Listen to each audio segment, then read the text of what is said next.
Good afternoon प्यारे बच्चों। हमारा सिंप्लीफिकेशन का टॉपिक चल रहा है। अभी 3-4 क्लासेस और लगेंगी सिंप्लीफिकेशन की। यदि प्यारे बच्चों आपको कंप्लीट रूप से सरलीकरण पढ़ना है या सीखना है, मैं कहूं कि सीखना है, तो आपको मेरी वीडियो शुरू से और अंत तक देखनी होंगी। तभी आपका पूरे कॉन्सेप्ट, सिंप्लीफिकेशन का पूरा कॉन्सेप्ट तभी क्लियर होगा जब आप मेरी पूरी क्लासेस मन करके देखेंगे, नहीं पढ़ेंगे। सबसे पहले कुछ जनरली बताता हूं मैं आपको कि 1 से 100 तक प्रत्येक अंक, 1 से 100 तक प्रत्येक अंक 20 बार आता है।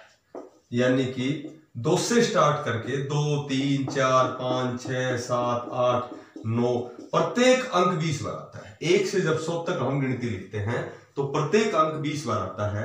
जीरो का प्रयोग 11 बार या 21 बार होता है। जीरो का प्रयोग 11 बार या 21 बार होता है। और 11 और 21 का मतलब यदि हम 1 से स्टार्ट करते हैं, 1, 2, 3, 4, 5, 6, 7, 8, 9, 10, तो तब तो आता है 11 बार।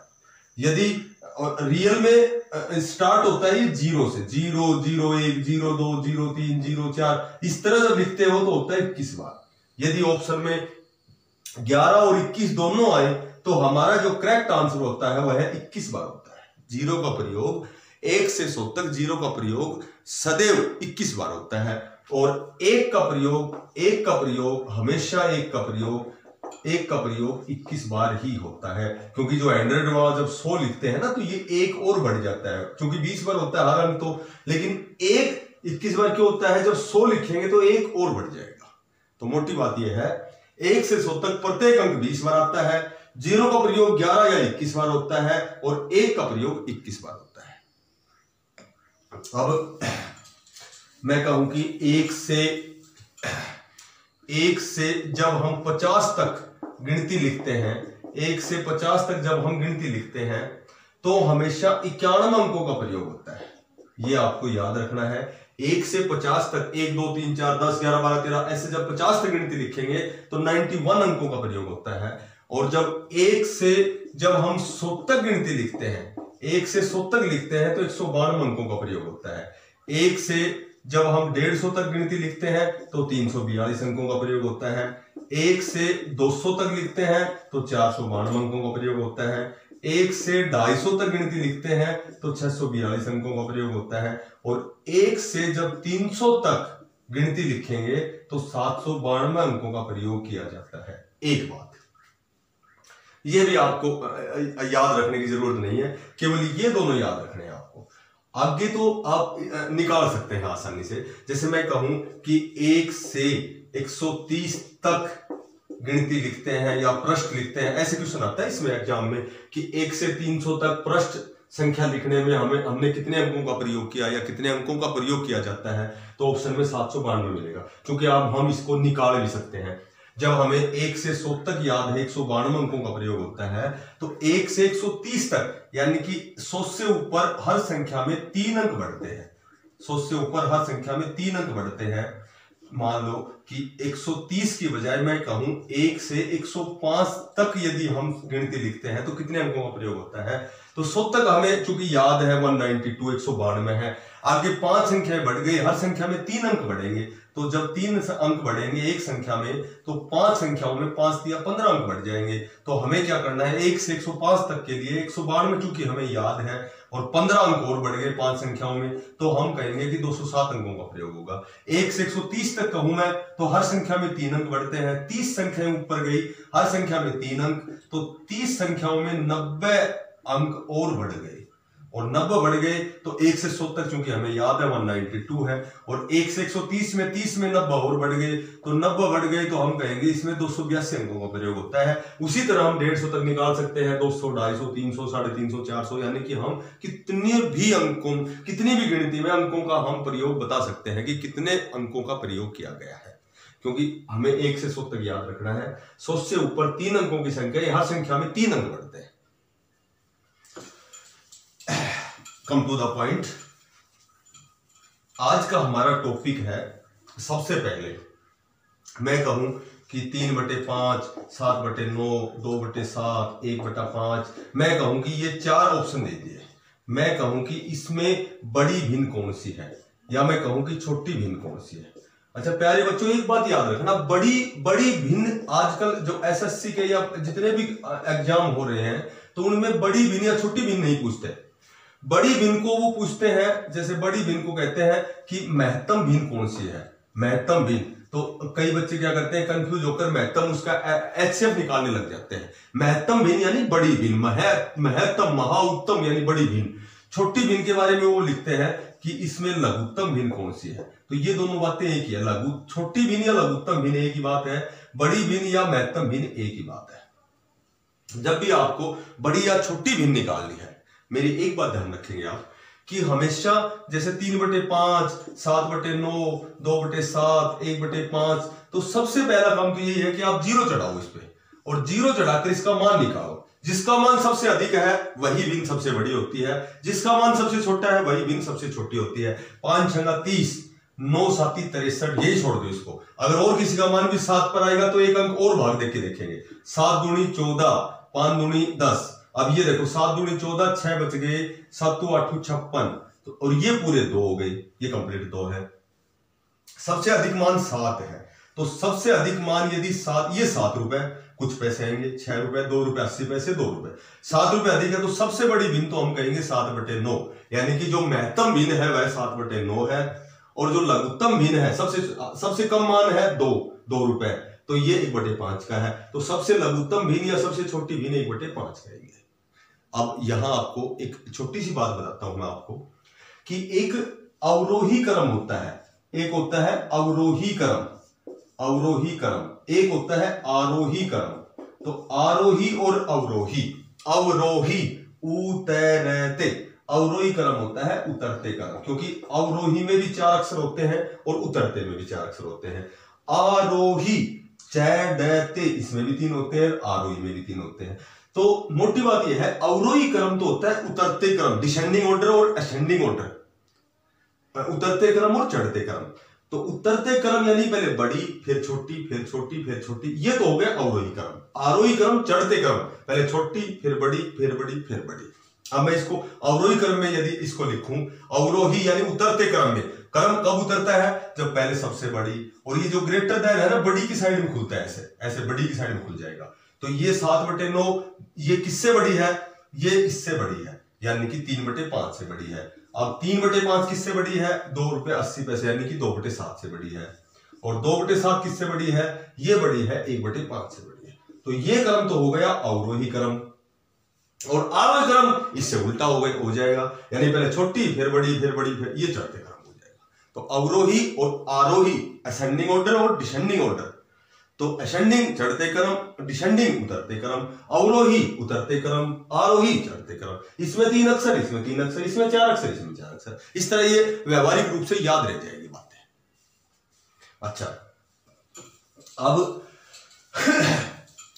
मैं आप बड़े छोटे की सारे क्वेश्चन बताता हूं। 3-4 प्रकार के क्वेश्चन हैं।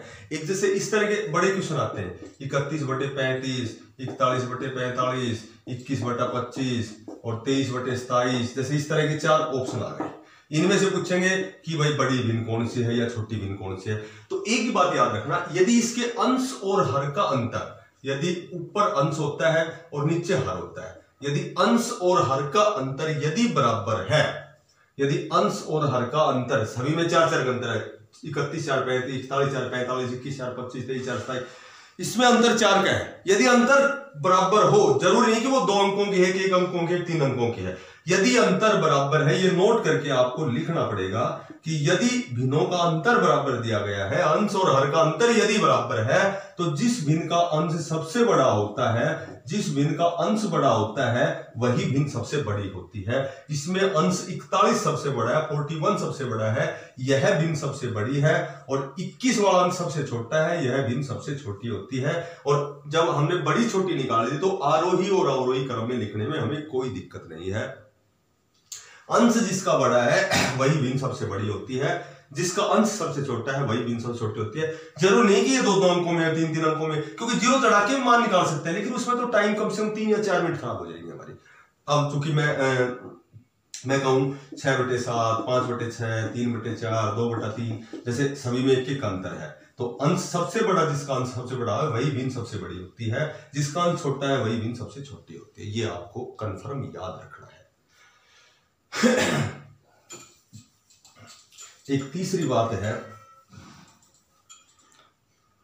देखो तीसरी बात है, मैं कहूं इस तरह का क्वेश्चन आता है, वर्गमूल 13 माइनस वर्गमूल 11, वर्गमूल 9 माइनस वर्गमूल 7, वर्गमूल 7 माइनस वर्गमूल 5, वर्गमूल 19 माइनस वर्गमूल 17। मैं कहूँ कि इसमें सर्वाधिक मान किसका है, इसमें सर्वाधिक मान किसका है, सबसे अधिक मान किसका है, सर्वाधिक मान किसका है। अब सुनो, इसमें नोट करके आपको यही बात याद रखनी है और लिख भी लेनी है स्पेशल। एक तो प्यारे बच्चों, आप मेरी वीडियो को स्किप करके ना देखें, इससे आपको ही नुकसान है, क्योंकि स्किप करके यदि देखोगे तो मेरे प्रत्येक क्वेश्चन एक दूसरे से रिलेटेड होते हैं। जब आप एक क्वेश्चन को नहीं देखोगे तो दूसरा क्वेश्चन आसानी से समझ में नहीं आएगा, वो एक रट्टाफिकेशन हो जाएगी। तो मैं जब भी कोई क्वेश्चन करवाता हूं तो उस टाइप के लगभग 3-4 जितने भी क्वेश्चन होते हैं, मैं सारे क्वेश्चन अलग अलग बताता हूं आपको, उसी टाइप के सारे क्वेश्चन बताता हूं। जब आप स्किप करके देखोगे तो एक क्वेश्चन तो समझ में आएगा, अगला क्वेश्चन फिर वही रट्टाफिकेशन वाली बात है, तो इंटरेस्ट नहीं बनता। या तो आप वीडियो लगातार मत देखो, यदि आप देखते हो तो उसको पूरा देखो, ताकि वो पूरी क्लास आपके आसानी से समझ में आए। अब सुनो, इसमें एक बात ध्यान रखनी है कि यदि वर्गमूल में अंतर बराबर दिया गया हो, वो अंतर कितने का भी हो, 2 का, 3 का, 5 का, तो वर्गमूल की सबसे छोटी संख्या होती है, हमेशा उसका मान ही सबसे अधिक आता है। सर्वाधिक मान उसी का आएगा जो वर्गमूल की सबसे छोटी संख्या है। ये 13, 11 है, 9, 7 है, 19, 17 है, तो सबसे छोटी 7, 5 वाली है, इसलिए इसका मान सबसे अधिक आएगा। और जो सबसे बड़ी है उसका मान हमेशा सबसे कम आएगा। सबसे कम मान पूछे तो बड़ी वाली संख्या आंसर देना है, सबसे सर्वाधिक मान पूछे तो सबसे छोटे वाली का आंसर देना है। ये आपको ध्यान रखना है प्यारे बच्चों। आपको मेरे प्रत्येक क्वेश्चन को देखना होगा, यदि आपको मेरी पूरी क्लास या पूरा टॉपिक समझ में। अब ये सरलीकरण यदि आपको कंप्लीट समझना है तो मेरी शुरू से ये मेरे ख्याल से 18 या 20 क्लासेस बनेंगी सरलीकरण की, और वैसे में मैंने 0 से स्टार्ट किया है, स्टार्टिंग से स्टार्ट किया है। तो आपको सरलीकरण की पूरी क्लासेस बिल्कुल ए से शुरू करके जेड तक देखनी होंगी, तो ये आपके पूरी क्लासेज आसानी से समझ में आएंगी। अब इसमें एक क्वेश्चन ऐसे आता है, जैसे वर्गमूल 2, वर्गमूल 3 की यहाँ 4, वर्गमूल 4 की 3, इसमें से कौन सी सबसे बड़ी है, जैसे बड़ी करनी बोलते हैं इसको, कौन सी बड़ी करनी है, सबसे बड़ी करनी है, सब किसका मान सबसे अधिक है। तो जो जिस संख्या पे वर्गमूल होता है उसका मान 1/2 होता है, और ये 4 है, इसका मतलब 1/4 है, ये 3 है, इसका मतलब 1/3 है। अब इसको पूर्ण संख्या बनाने के लिए इसको यहां ऐसी संख्या से मल्टीप्लाई करो, ऐसी संख्या से गुणा करो, उस संख्या को 2 भी काटे, 4 भी काटे और 3 भी काटे। तो चूंकि किसी संख्या में 2 का भाग जाए और 3 का, तो मैं कह सकता हूं वह संख्या 6 है। किसी संख्या में 2 का भी जाए, 3 का भी जाए और 4 का भी जाए, मैं कह सकता हूं वह संख्या 12 है। तो 2 का, 4 का, 3 का हमने लघुत्तम निकाला तो 12 निकल जाएगा। अब मैं इसको 12 से मल्टीप्लाई करता हूं, जब 12 से गुणा करोगे तो 2 छंगी 12, 2 की पावर हो गई 6, 4 तिया 12, 3 की पावर हो गई 3, 3 चौका 12, 4 की पावर हो गई 4, और 2 को 6 बार करेंगे 64, 3 को 3 बार करेंगे 27, और 4 को 4 बार करेंगे 256। तो सबसे अधिक मान 256, ये 4 की पावर 1/3 का है, इसलिए सबसे बड़ी तो ये है और सबसे छोटी ये है और बीच की ये है। इस तरह के क्वेश्चन आपको इस तरह सॉल्व करने हैं। अच्छा, एक इसमें और एक एसएससी में एक क्वेश्चन आता है, देखो प्यारे बच्चों, मैं थोड़ी सी स्पीड वास्तव में इसलिए बनाता हूं ताकि आप सभी मेरी स्पीड के साथ तारतम्य बन जाए, आपकी स्पीड और मेरी स्पीड बराबर हो जाए। आपको जब मेरी स्पीड के साथ क्वेश्चन समझ में आने लग जाएंगे तो आप मान लो बहुत जल्दी सफलता तक पहुंच रहे हैं। क्योंकि जब भी आप कोई एग्जाम देते हो तो उसमें टाइम मैनेज करना ही सबसे बड़ी उपलब्धि होती है। सफलता प्राप्त करने के लिए हमें समय बचाना होता है, और समय तभी बचेगा जब आप मेरी स्पीड के साथ स्पीड बढ़ाएंगे, आप मेरे साथ समझने में भी स्पीड बढ़ाएंगे और लिखने में भी स्पीड बढ़ाएंगे। इसका मतलब ये है, चलो स्पीड 19-20 का तो फर्क कोई घनी बड़ी बात नहीं है, लेकिन स्पीड बढ़ाने आपको जरूरत है। मैं आसानी से अपना समय निकाल के औरों की तरह 5 मिनट में 1 क्वेश्चन 2 क्वेश्चन धीरे धीरे, उससे कोई फायदा नहीं होना आपको। ये मेरी बात आप 100% मान लो कि आपको स्पीडली मैं इसलिए पढ़ाता हूं ताकि आप स्पीडली समझ में आए, आपका माइंड स्पीडली हो, आपका हाथ स्पीडली हो और आपका क्वेश्चन पेपर आसानी से सोल्व हो जाए, समय आपके पास पर्याप्त रह जाए। अब सुनो, एक ऐसा क्वेश्चन आता है 5 की 12, 4 की 24, 3 की 36, 4 की 2 की 48। अब मैं कहूं कि इसमें से बड़ी संख्या कौन सी है, या मैं कहूं कि सर्वाधिक मान किसका है, मैं या कहूं कि सर्वाधिक मान किसका है, जैसे ये क्वेश्चन आ जाए। अब सुनो, क्योंकि इसमें जो बेस आधार है वह तो अलग अलग है, लेकिन घात को हम एक जैसे बना सकते हैं। मैं कहूं कि 5 की पावर 1 को यदि 12 से गुणा करूं तो 12 एकम 12 हो जाएगा। यदि 4 की पावर 2 और इसको मैं 12 दूनी 24 कर सकता हूं। 3 की पावर 3 इसको मैं 12 तिया 36 कर सकता हूं। 2 की पावर 4 इसको मैं 12 चौका 48 कर सकता हूं। अब मैंने आधार इसकी जो घात है वो सब में बराबर कर दी। अब देखो 5 को 12 बार गुणा करें, या 4 का क्या हो गया 16 को 12 बार गुणा करें, या मैं कहूं कि 27 को 12 बार गुणा करें, या मैं कहूं कि 2 की 4 क्या होता है 16 को मैं 12 बार गुणा करूं। अब सुनो, सबसे ज्यादा 5 को 12 बार करूंगा तो मान अलग आएगा, 16 को 12 बार करूंगा, 4 को 16 को 12 बार करूंगा, यहां भी 16 को 12 बार है, तो ये तो मान बराबर आ जाएगा। लेकिन जब 27 को 12 बार गुणा करूं तो सबसे अधिक मान यही आएगा, इसलिए जो सबसे बड़ी या सर्वाधिक मान आएगा 3 की पावर 36 का, यही संख्या हमारी सबसे बड़ी है। यहां जैसे ऑप्शन देंगे A B C D, क्योंकि मैंने तो क्वेश्चन वैसे ही लिख दिया केवल समझाने के लिए, तो ऐसा शायद नहीं होगा कि 2 पर 16 की 12 16 की 12 कोई और भी संख्या हो सकती है। कहने का मतलब यह है कि जब आधार बराबर नहीं हो तो घातों को बराबर किया जाता है, और घातों को बराबर करने के बाद देखेंगे कि किसका मान सबसे अधिक आएगा, वही हमारा आंसर होगा। किसका मान सबसे कम आएगा तो 5 की 12 का मान सबसे कम आएगा, इसलिए सबसे छोटी ये है, सबसे बड़ी ये।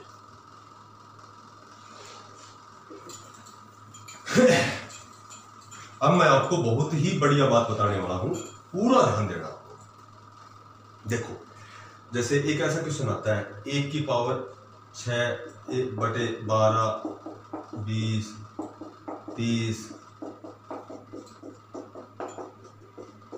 72 और जमा 1/90। ये बाइनोमियल थ्योरम के क्वेश्चन आते हैं इस तरह के। जैसे मैं कहूं कि 1/5 7 35 63 99 143 195, जैसे इस तरह के क्वेश्चन आते हैं। या मैं कहूँ 1/4.7 1/7 10 1/10 13 और मैं कहूँ 1/13 16, जैसे इस तरह के क्वेश्चन आते हैं। देखो, ये बाइनोमियल थ्योरम के क्वेश्चन है, इनको बड़ी आसानी से आप सोल्व करोगे। मैं इस तरह का कोई भी क्वेश्चन हो, मैं आप इसको डिटेल से भी समझाऊंगा और इसका डायरेक्ट आपको सूत्र भी बताता हूं। इस तरह के कोई भी क्वेश्चन आए तो उसका सूत्र होता है 1/अंतर इंटू 1/छोटा पद 1/छोटा पद और -1/बड़ा पद। ये तरीका होता है इसका। देख सुनो, 6 के टुकड़े बनाओ, 2 तिया 6 3 चौका 12, इस तरह टुकड़े बनाने हमें। ये बाइनोमियल थ्योरम के क्वेश्चन है, ये बीए सेकेंड ईयर में आते हैं शायद। 5 संगा 30 और 9 दाई 90। तो अंतर नीचे वाले का देखना है। 2 और 3 में एक अंतर, 3 और 4 में एक अंतर, 4 और 5 में एक अंतर, 5 और 6 में एक अंतर है। तो अंतर 1/1, छोटा पद 1/2, इसका छोटा पद है 1/2, इसका बड़ा पद है 1/10 और इसमें 10 आ गया एलसीएम। 2 पंजू 10, 10 एकम 10, यानी कि 4/10। इसका आंसर 2/5 आएगा। इस क्वेश्चन का आंसर 2/5 आएगा। अच्छा, अब मैं आपको डिटेल से समझाता हूं इसको। देखो, ये क्यों आया है, मैंने ये सूत्र क्यों बनाया है कि 1/6 कब आता है, जब 1/2 में से 1/3 घटाएंगे तो 1/6 आएगा। जब 1/3 में से 1/4 घटाएंगे तो 1/12 आएगा। जब 1/4 में से 1/5 घटाएंगे तो 1/20 आएगा। उसी तरह जब 1/9 में से 1/10 घटाएंगे तो 1/90 आएगा। अब अंदर की जो संख्याएं हैं माइनस और जमा ये सारी अंदर की सारी कट जाएंगी, केवल बचेगा 1/2 और बचेगा 1/10। तो मैंने सूत्र बना दिया 1/छोटा पद माइनस 1/बड़ा पद। अब इसमें मैं बनाऊं 1/5 7 35 1 7 9 63 11×9 99। अब मैंने इसमें 2 का अंतर कर दिया, अब चूंकि सूत्र तो यही रहेगा, वही 1/5 में से 1/7 घटाओगे तो 1/35 बचेगा, 1/7 में से 1/9 घटाओगे तो 1/63 बचेगा, 1/9 में से 1/11 घटाओगे तो 1/99 बचेगा। अब चूंकि सूत्र तो यही है, और यदि आप सूत्र बाय द वे भूल जाते हो तो एक बात मेरे प्यारे बच्चों आपको याद रखनी है, यदि अंतर 1 से बड़ा है, 2 का है, 3 का है, 4 का, 5 का, 6 का, यदि अंतर 1 से बड़ा है तो आपको 1 बटा बड़ा पद, केवल ये बात याद रखनी है, जहां तक मेरा अनुभव कहता है इसका यही आंसर आता है, 1 बटा बड़ा पद। तो इसका बड़ा पद 15 है, तो इस क्वेश्चन का आंसर 1/15 ही आएगा। ये सूत्र लगाओगे तो भी 1/15 ही आएगा, और ऐसे याद रख लोगे तो भी 1/15 आएगा। देखो अंतर चूंकि 2 का अंतर है, तो 1/2, और छोटा पद क्या है इसमें 1/5, और बड़ा पद क्या है 1/15। एलसीएम क्या आ गया 15, 5 दिया 15, और ये आ गया 1/2 यहां आ गया, और ये आ गया 2/15, और 2 से 2 कैंसिल, इसका आंसर 1/15, दैट इज आंसर, यही आंसर आएगा। अब इसमें चूंकि पहले इसको तो मैंने फैक्टर बनाए, और इसमें चूंकि पहले ये डॉट का मतलब गुणा होता है, पहले इसने गुणा में दे रखा है, और इसमें 3 का अंतर दे रखा है, तो मैंने बताया था 1 से बड़ा अंतर हो तो सीधा ये सूत्र लगा सकते हो, 1 बटा बड़ा पद। 1 बटा बड़ा पद क्या है, इसका आंसर 1/16 ही आएगा। और यदि 1/16 ये चीज आपको याद ना रहे तो ये सूत्र तो सभी में काम करेगा। 1 बटा अंतर 3 का अंतर है, 1/3, और 1 बटा छोटा पद क्या हो गया 1/4, क्योंकि 1/4 सबसे छोटा पद है, माइनस 1 बटा बड़ा पद क्या है 16, 1/16 है, और इसमें एलसीएम क्या आ गया 16, 4 चौका, इसका वो आ गया बाहर 1/3 है, 1/3 गुणा 3/16, और 3 से 3 कैंसिल, इसका आंसर 1/16, दैट इज आंसर, यही आंसर मैंने आपको पहले बताया 1/16। तो इस तरह के जो बाइनोमियल थ्योरम से रिलेटेड जो अर्थमेटिक में क्वेश्चन जो एग्जाम में पूछे जाते हैं, मैंने आपको 3 क्वेश्चन कराए हैं। आपको यही ध्यान रखना है कि इस प्रकार के क्वेश्चनों में 1 बटा अंतर इंटू 1 बटा छोटा पद माइनस 1 बटा बड़े, और यही सूत्र आपको लगाना है। इस तरह के क्वेश्चन बड़ी आसानी से 2 या 3 सेकंड में तुरंत सॉल्व हो जाएंगे। या ये याद रखो, यदि अंतर 1 से बड़ा हो तो डायरेक्ट 1 बटा बड़ा, ये याद रखो। अब क्योंकि पहले बच्चों मैंने आपको बताया था कि मेरी वीडियो को आप स्किप करके ना देखें, मेरा हर क्वेश्चन एक दूसरे से रिलेटेड है। यदि आप स्किप करके देखेंगे तो उससे कोई फायदा नहीं है। आप रोजाना यदि क्लास नहीं देख सकते तो 2 दिन में एक दिन देखोगे तो 2 क्लास लगातार देख सकते हो, लेकिन बगैर स्किप किए आप मेरी पूरी वीडियो को, पूरी क्लास को बड़े आराम से देखोगे और कॉपी पेन लेकर देखोगे। ये मेरी आपसे बार बार इल्तिजा रहती है। अब मैं आपको 1 या 2 क्वेश्चन देता हूं जो आपको करने हैं, और पहला क्वेश्चन तो यही है कि 1 से 350 तक जब हम पृष्ठ लिखते हैं तो उसमें कितने अंकों का प्रयोग होता है, कितने अंकों का प्रयोग होता है। और एक नॉर्मल सा क्वेश्चन, जब 1080 एक संख्या है, यह कितनी संख्याओं से विभाजित है। ये अभी मैंने जस्ट एक पेपर में क्वेश्चन देखा था, 1080 कितनी संख्याओं से विभाजित है, यानी कि इसमें कितनी संख्याओं का भाग जाता है। दोनों क्वेश्चनों के जवाब आप मुझे अपने कमेंट्स के द्वारा देंगे, और जो जिस स्टूडेंट्स को मेरी classes, regular classes, step by step classes समझ में आ रही हैं, तो प्लीज वे मेरे चैनल को सब्सक्राइब करें और नियमित रूप से मेरी क्लास को देखें। आपको कुछ न कुछ नया सीखने को मिलेगा। मैं 6 दिन लगातार मैथ की क्लासेस लेता हूं, और संडे को रीजनिंग की क्लास लेता हूं, और मेरे चैनल पर हिंदी ऑलरेडी लगभग कुछ 1-2 टॉपिक बच रहे हैं, लगभग हिंदी मैंने उस पर छोड़ रखी है। आप हिंदी भी उस पर पढ़ सकते हैं। थैंक्स।